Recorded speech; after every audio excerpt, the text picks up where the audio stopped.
هموطنان عزیز سلام.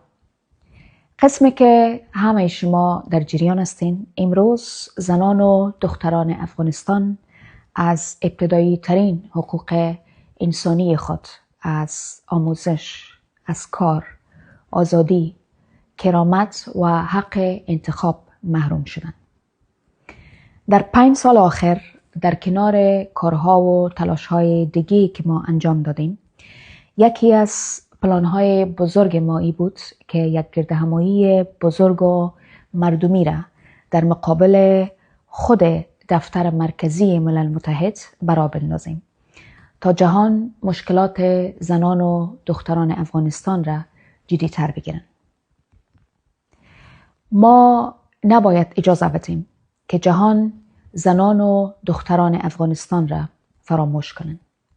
به همین دلیل در 15 آگوست امسال که تا 3 هفته دیگه است، ما یک گردهمایی بزرگ مردمی را در مقابل دفتر مرکزی ملل متحد در شهر ژنو در سویتزرلند برنامه‌ریزی کردیم.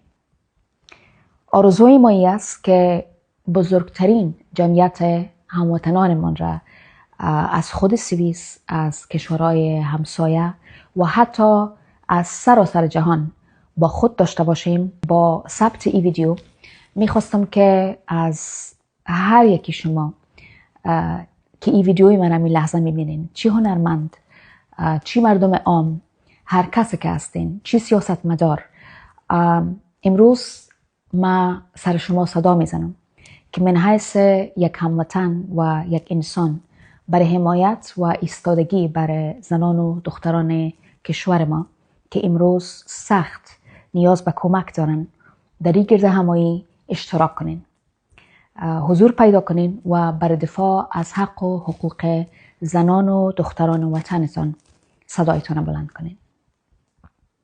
ما مطمئن هستم شما هم نظر هستین که بالاخره وقتش رسیده که ما افغانا در کنار هم دیگه متحدانه و شانه به شانه ایستاد شویم تا صدای ما من حیث یک ملت واحد و متحد بلندتر و قویتر شود. 15 آگوست از ساعت 2 تا 6 بعد از ظهر در مقابل دفتر و یا ساختمان سازمان ملل متحد در شهر ژنو سویتزرلند منتظر دیدار شما عزیزا هستم.